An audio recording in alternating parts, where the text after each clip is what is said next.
சூரிய கிரகணம் எப்பெல்லாம் வருதோ அப்பெல்லாம் சாப்பிடக்கூடாதுன்னு வச்சுருக்காங்க.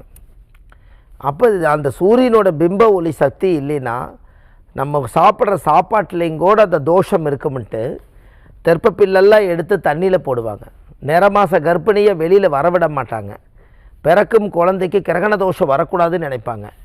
சாமி கோயிலெல்லாம் எடுத்து தெற்பப்பில்லெல்லாம் எடுத்து மூடி வச்சு கருவறைவே இழுத்து சாத்தி கிராடம் முடிஞ்சதுக்கப்புறம் எல்லாம் தண்ணியெல்லாம் எடுத்து கோயிலை பூரா சுத்தமாக கழுவி ஹோமம் பண்ணி அந்த தீர்த்தம் எடுத்து சாமிக்கு ஊற்றித்தான் கோயிலை திறப்பாங்க. அப்போ எவ்வளோ பெரிய தோஷம்னு வருங்க பாம்புக்கு. அதனால தான் நாகதோஷம் என்று பொருள். நாகனை பாம்பு அடிச்சுட்டா அந்த வம்சம் விருத்தியாகாதான். பாம்பு யாராவது தெரியாமல் அடிச்சிருவாங்க.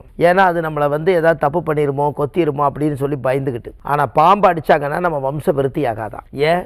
அது விதி முடிஞ்சாதான் தொடும். ஆனால் அதுக்கு முன்னாடி அதை அடிக்கக்கூடாதுங்கிறதுக்கு என்ன ஒரு உதாரணம்னா, அதுவும் ஒரு சர்ப்பம் தெய்வ வடிவமாயிருச்சு.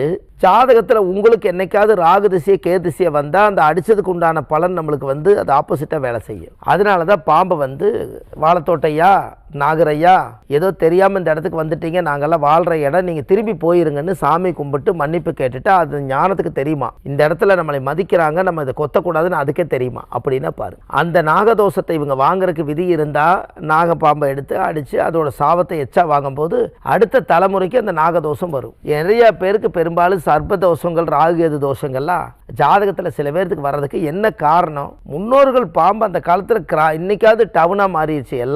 எல்லா பக்கம் சிட்டி. ஆனால் அன்னைக்கெல்லாம் பார்த்தீங்கன்னா கண்ணுக்கத்த வரைக்கும் கிராமம்தான்.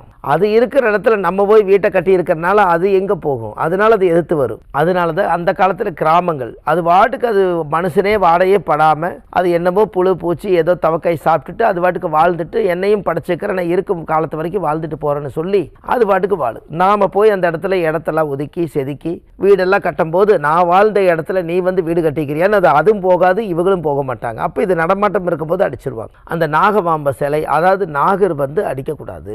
அந்த காலத்தில் சர்ப்ப வடிவத்தில் இருக்குது. ஏன்னா பெருமாள் பாம்பு மேலேயே படுத்துக்கிட்டார். சிவன் தூக்கி கழுத்தில் போட்டுக்கிட்டார்.